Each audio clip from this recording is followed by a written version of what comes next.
ನನ್ನ ಕಣ್ಮುಂದೆ ಆದಂಥ ಒಂದು ಘಟನೆನ ನಾನಿವತ್ತು ನಿಮ್ಮ ಮುಂದೆ ಶೇರ್ ಮಾಡ್ಕೋತೀನಿ. ಇದು ರಿಯಲ್ ಸ್ಟೋರಿ. ನನಗೆ ಸ್ವಲ್ಪ ವರ್ಷಗಳ ಹಿಂದೆ ಯಾವಾಗ ಅಂದರೆ ಕೋವಿಡ್ ಟೈಮಲ್ಲಿ ನನಗೆ ಒಬ್ಬರು ಲೇಡಿ ಪರಿಚಯ ಆಗ್ತಾರೆ. ಆ ಲೇಡಿ ನನಗೆ ಮೆಸೇಜ್ ಮಾಡ್ತಾರೆ. ಮೆಸೇಜ್ ಮಾಡಿ ಮಾತಾಡ್ತಾರೆ. ಅವರು ಮೂಲತಃ ಎಲ್ಲಿಯವರು ಅಂದರೆ, ಅವರು ಹೊಸೂರು. ಅಲ್ಲಿ ಅಕ್ಕಪಕ್ಕ ಒಂದು ಹಳ್ಳಿಯಲ್ಲಿ ಅವರು ವಾಸ ಮಾಡ್ತಾ ಇರ್ತಾರೆ. ವಾಸ ಮಾಡಬೇಕಾದ್ರೆ ಅವ್ರ ಲೈಫ್ ಸ್ಟೋರಿನ ನನ್ನ ಹತ್ರ ಹೇಳ್ಕೊತಾರೆ. ಸರಿ ಓಕೆ ಅಂತೇಳಿ ಅವ್ರ ಹತ್ರ ಮಾತಾಡ್ತೀನಿ. ಅವರು ಆಮೇಲೆ ಒಂದು ದಿನ ನಮ್ಮ ಮನೆಗೆ ಬರ್ತಾರೆ. ನಮ್ಮ ಮನೆಗೆ ಬಂದು ಗುರುವಾರ ಟೈಮೇ ಬರ್ತಾರೆ. ನಮ್ಮ ಮನೆಗೆ ಬಂದು ನಮ್ಮ ಮನೇಲಿ ಆ, ಅವತ್ತು ರಾಯರ ಪೂಜೆನ ಇಟ್ಕೊಂಡಿದ್ವಿ. ಅವತ್ತು ಪೂಜೆಗೆ ಬಂದು ಪೂಜೆ ಎಲ್ಲ ಮುಗಿಸ್ಕೊಂಡು ಅವರು ವಾಪಸ್ಸು ಹೋಗ್ತಾರೆ.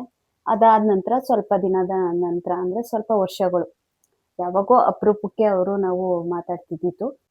ಅದಾದಮೇಲೆ ನೆಕ್ಸ್ಟು ಒಂದು 7-8 ತಿಂಗಳ ಹಿಂದೆ ಅವರು ನನಗೆ ಫೋನ್ ಮಾಡಿದ್ರು. ಫೋನ್ ಮಾಡಿ ಅರ್ಜೆಂಟು ನನಗೆ ಒಂದು ₹1000 ಬೇಕು ಅಂದರು. ಸರಿ ಅಂತೇಳಿ ನಾನು ಅವ್ರಿಗೆ ಅರ್ಜೆಂಟು ₹1000 ಹಾಕಿದೆ. ಅವರು ಜೀವನದಲ್ಲಿ ತುಂಬ ಕಷ್ಟಗಳ್ನ ಪಟ್ಟಿದ್ದಾರೆ, ನೋವು ಪಟ್ಟಿದ್ದಾರೆ. ಮನೆ ಕಟ್ಟಬೇಕು ಅಂತ ತುಂಬ ಕಷ್ಟಪಟ್ಟು ಸಾಲಗಳ್ನ ಮಾಡಿ ಒಂದು ಮನೆನೂ ಕೂಡ ಕಟ್ತಾರೆ. ಆ ಮನೆನ ಕಟ್ಟಿದ್ಮೇಲೆ ಅವ್ರಿಗೆ ನೆಮ್ಮದಿ ಅನ್ನೋದು ಹೊರ್ಟೋಗುತ್ತೆ. ನಂಬಿಕೆ ಇಟ್ಟವರೆಲ್ಲ ಕೈ ಬಿಟ್ಬಿಡ್ತಾರೆ. ಅವರು ಮೆಂಟಲಿ ಒಂಥರ ತುಂಬ ಡಿಸ್ಟರ್ಬೆನ್ಸ್ ಆಗಿಬಿಡ್ತಾರೆ. ಆದ್ರೂ ಯಾರ ಹತ್ರನೂ ಹೇಳ್ಕೊಳ್ಳಲ್ಲ. ಜೊತೆಲಿದ್ದಂಥ ಮಗನೂ ಕೂಡ ತಾಯಿನ ಬಿಟ್ಟು ಹೋಗ್ಬಿಡ್ತಾನೆ. ಆ ತಾಯಿ ತುಂಬ ನೋವನ್ನ ಅನುಭವಿಸ್ತಾರೆ. ಅದಾದಮೇಲೆ ಅವರು ನನಗೆ 1-2 ಸಲ ಒಂದು ನೈಟಲ್ಲಿ ಕಾಲ್ ಮಾಡಿ ಪಾಪ ಅವ್ರ ಕಷ್ಟನ ಹೇಳ್ಕೊತಿದ್ರು. ಅದಾದಮೇಲೆ ಒಂದು ₹1000 ನನ್ನ ಹತ್ರ ಕೇಳಿದ್ರು. ನಾನು ₹1000 ಅವ್ರಿಗೆ ಹಾಕಿದೆ. ಅವರು ಯಾಕೆ ಏನು ಅಂತ ಅವರು ಹೇಳಲಿಲ್ಲ, ನಾನು ಕೂಡ ಕೇಳಲಿಲ್ಲ. ಕೇಳಿದ ತಕ್ಷಣ ನಾನು ₹1000 ಅವ್ರಿಗೆ ಹಾಕಿದೆ. ಹಾಕಿದ್ದಾದಮೇಲೆ ಮತ್ತೆ ನನಗೆ ಅವರು 1 ವಾರ ಬಿಟ್ಟು ಫೋನ್ ಮಾಡಿದ್ರು. ನನಗೆ ತುಂಬ ಹುಷಾರಿಲ್ಲ, ನನಗೆ ಏನಾಗಿದೆ ಅಂತ ಗೊತ್ತಾಗ್ತಿಲ್ಲ, ದಯವಿಟ್ಟು ನಾನು ಮಂತ್ರಾಲಯಕ್ಕೆ ಹೋಗಬೇಕು ಅಂತ ಹೇಳಿದ್ರು. ಸರಿ ಆಯಿತು ಹೋಗಿ ಅಂತ ಹೇಳಿದೆ. ಅಲ್ಲಿ ನಾನು ಪರಿಚಯದವರು ಇದ್ದಾರೆ, ನೀವು ಅಲ್ಲಿ ಹೋಗಿ ಅಂದೆ. ಪಾಪ ಅವರು ರಾಯರ ದರ್ಶನ ಮಾಡೋಕ್ಕೆ ಅಂತ ಹೋದರು. ಅಲ್ಲಿ ರಾಯರ ದರ್ಶನ ಮಾಡಿದ್ರು. ಅಲ್ಲೇ ಅವರು ರಾಯರ ಸನ್ನಿಧಿಯಲ್ಲೇ ಮಲಗಿ ಮತ್ತೆ ಅವರು ಬೆಂಗಳೂರಿಗೆ ವಾಪಸ್ಸು ಬಂದರು. ಅವರ ಪರಿಸ್ಥಿತಿ ಹೇಗಿತ್ತು ಅನ್ನೋದು ಕೂಡ ನನಗೆ ಗೊತ್ತಿಲ್ಲ. ಯಾಕೆಂದರೆ ನಾನು ಕಾಲಲ್ಲಿ ಮಾತಾಡಿದ್ದು, ವಿಡಿಯೋ ಕಾಲಲ್ಲಿ ನಾನು ಯಾವತ್ತೂ ಮಾತಾಡಿಲ್ಲ. ಕೊನೆಗೊಂದು ದಿನ ಅವರು ಮಂತ್ರಾಲಯಕ್ಕೆ ಹೋಗಿ ಬಂದು ಒಂದು ಸತ್ಯನ ಹೇಳಿದ್ರು. ಏನಂದರೆ, ನನಗೆ ಕ್ಯಾನ್ಸರ್ ಆಗಿದೆ, ನನಗೆ ತುಂಬ ಹುಷಾರಿಲ್ಲ, ತುಂಬ ಸೀರಿಯಸ್ ಕಂಡೀಷನಲ್ಲಿದ್ದೀನಿ ಅಂದರು. ನನಗೆ ಕೇಳಿ ಶಾಕ್ ಆಯಿತು. ಯಾಕೆಂದರೆ ನಮ್ಮ ಏಜವರು ಸಡನ್ನಾಗಿ ಕ್ಯಾನ್ಸರ್ ಆಗಿದೆ, ಅದು ಸೀರಿಯಸ್ ಕಂಡೀಷನಲ್ಲಿದೆ ಅಂತ ಅಂದಾಗ ನಂಗೆ ತುಂಬ ಬೇಜಾರಾಯಿತು. ಕಣ್ಣಲ್ಲಿ ನೀರು ಕೂಡ ಬಂತು. ತುಂಬಾ ನೋವಾಯಿತು. ಸಡನ್ನಾಗಿ ಕೇಳಿದ್ರೆ ಹೆಂಗೆ ಅಲ್ವಾ?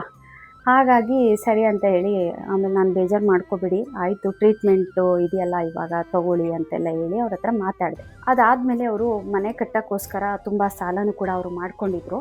ಅವ್ರಿಗೆ ಗೊತ್ತಾಯಿತು ನನಗೆ ಕ್ಯಾನ್ಸರ್ ಇದೆ, ಇನ್ನೇನು ಮುಗೀತು. ಆದರೆ ಬೇರೆಯವ್ರ ಋಣ ಇಟ್ಕೊಂಡು ನಾನು ಸಾಯೋದು ಬೇಡ ಅಂತ ಪಾಪ ಅವರು ಅವ್ರ ಹತ್ರ ಇದ್ದಂಥ ಮನೆನ ಸೇಲ್ ಮಾಡಿ ಪ್ರತಿಯೊಬ್ರಿಗೂ ₹1 ಯಾರು ಕೊಡಬೇಕು ಪ್ರತಿಯೊಬ್ಬರಿಗೂ ಕೊಟ್ಟು ಲಾಸ್ಟಲ್ಲಿ ನನಗೂ ಫೋನ್ ಮಾಡಿದ್ರು. ನಿಮಗೆ ಕೊಡಬೇಕಾಗಿರೋ ₹1,000 ದುಡ್ಡನ್ನ ನಾನು ನಿಮ್ಗೆ ಹಾಕಿದ್ದೀನಿ ಸೌಮ್ಯ, ತುಂಬ ಥ್ಯಾಂಕ್ಸ್ ಅಂತ ಹೇಳಿದ್ರು. ನಾನು ಯಾಕೆ ಹಾಕಕ್ಕೆ ಹೋದ್ರಿ, ನಾನೇನು ಕೇಳಿದ್ನ ಅಂದೆ. ಇಲ್ಲ ಸೌಮ್ಯ, ನಾನು ಮನೆ ಕಟ್ಟೋಕ್ಕೋಸ್ಕರ ತುಂಬ ಸಾಲ ಮಾಡ್ಕೊಂಡಿದ್ದೆ, ಆದರೆ ನನ್ನ ಋಣ ಇಟ್ಕೊಂಡು ಸತ್ತೋದ್ಲು ಅನ್ನೋದು ಯಾರು ಕೂಡ ನಾನು ಸತ್ತು ಮಲಗಿದ್ರು ಕೂಡ ಬಂದು ಆ ಮಾತಾಡಬಾರ್ದು ಅಂತ ಹೇಳಿ ಇರೋದೆಲ್ಲ ಸೇಲ್ ಮಾಡಿ ಕೊಡೋರಿಗೆಲ್ಲ ಕೊಟ್ಟು ನೆಮ್ಮದಿಯಾಗಿ ಯಾವಾಗ ಬೇಕಾದರೂ ಪ್ರಾಣ ಹೋಗಲಿ ಅಂತ ಅವರು ಹೇಳಿದ್ರು. ನಾನು ಪಾಪ ಎಷ್ಟು ನೊಂದಿದ್ದಾರೆ ಇವರು, ಎಷ್ಟು ನೋವಲ್ಲಿ ಮಾತಾಡ್ತಿದ್ದಾರೆ ಅಂತ ಅಂದ್ಕೊಂಡು ನಾನು ಸುಮ್ಮನೆ ಆಗಿಬಿಟ್ಟೆ. ಅದಾದಮೇಲೆ ಸ್ವಲ್ಪ ದಿವಸಕ್ಕೆ ನನಗೆ ಫೋನ್ ಬರುತ್ತೆ, ನನ್ನ ಹತ್ರ ಮಾತಾಡಿರೋಂಥ ವ್ಯಕ್ತಿ ಇಲ್ಲ ಅಂತ.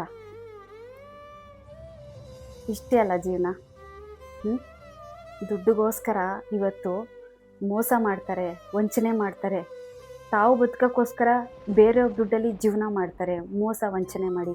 ಆದರೆ ಇಂಥ ಕಾಲದಲ್ಲಿ ಅವ್ರನ್ನ ನಿಜವಾಗ್ಲೂ ಮೆಚ್ಚಬೇಕಾಗಿದೆ. ಸಾಯೋ ಟೈಮಲ್ಲೂ ಕೂಡ ನನಗೆ ಮಗ ಇದ್ದಾನೆ, ನನ್ನ ಫ್ಯಾಮಿಲಿಗೋಸ್ಕರ ನಾನು ಬಿಟ್ಟೋಗಬೇಕು ಅಂತ ಅವ್ರು ಯೋಚನೆ ಮಾಡಲಿಲ್ಲ. ಆದರೆ ಬೇರೆಯವ್ರ ಋಣನ ಕೊಟ್ಟು ಆಮೇಲೆ ಬೇಕಾದ್ರೆ ನನ್ನ ಪ್ರಾಣ ಹೋಗಲಿ ಅಂತೇಳಿ ಅವರು ಜೀವಂತವಾಗಿದ್ದಾಗಲೇ ಅವ್ರ ಹತ್ರ ಇದ್ದಂಥ ಪ್ರಾಪರ್ಟಿನೆಲ್ಲ ಸೇಲ್ ಮಾಡಿ ಪ್ರತಿಯೊಬ್ಬರಿಗೂ ಕೊಟ್ಟು ಅವರು ಜೀವನ ಬಿಟ್ಟರು. ಆ ತಾಯಿ ಆತ್ಮಕ್ಕೆ ಶಾಂತಿ ಸಿಗಲಿ. ಅಂಥ ಒಳ್ಳೆ ಮನಸ್ಸಿಗೆ ಅದೆಷ್ಟು ಬೇಗ ಸಾವು ಅಲ್ವಾ? ಈ ಥರ ಪಾಪದ ದುಡ್ಡು ತಿನ್ನೋರೆಲ್ಲ ಇರ್ತಾರ, ಅವ್ರಿಗೂ ಒಂದಲ್ಲ ಒಂದು ದಿನ ಭಗವಂತ ಕೊಡ್ತಾನೆ. ಯಾಕೆಂದರೆ ಒಳ್ಳೆಯವ್ರಿಗೆ ಈ ಥರ ಸಾವುಗಳು ಬರುತ್ತೆ ಅಂದರೆ, ಪಾಪ ಮಾಡಿರೋರಿಗೆ, ಬೇರೆಯವ್ರ ದುಡ್ಡಲ್ಲಿ ತಿಂದು ಬೇರೆಯವ್ರ ಕಣ್ಣೀರಲ್ಲಿ ಮಜಾ ಮಾಡೋರಿಗೆ ಭಗವಂತ ಬಿಡ್ತಾನ? ಅವ್ರಿಗೂ ಒಂದಲ್ಲ ಒಂದು ದಿನ ಪರಿಸ್ಥಿತಿ ಏನು ಅಂತ ತೋರಿಸ್ತಾರೆ, ಸುಮ್ಮನೆ ಬಿಡೋದಿಲ್ಲ. ನಾವೇನು ಕೊಟ್ಟಿರ್ತೀವಿ ಅದು ನಮ್ಗೆ ವಾಪಸ್ ಬರುತ್ತೆ. ಒಳ್ಳೇದು ಮಾಡಿದರೆ ಒಳ್ಳೇದೇ ಬರುತ್ತೆ, ಕೆಟ್ಟದ್ದು ಮಾಡಿದ್ರೆ ಕೆಟ್ಟದ್ದೇ ಬರುತ್ತೆ. ಆದರೆ ಒಳ್ಳೇದು ಮಾಡಿದ್ರೂ ಈ ಥರ ಸಾವನ್ನ ನೋಡಬೇಕಾಗುತ್ತೆ. ಆದಷ್ಟು ಬೇರೆಯವ್ರ ಕಣ್ಣೀರಿಂದ ಅನ್ನ ತಿನ್ನೋದನ್ನು ಬಿಡಿ.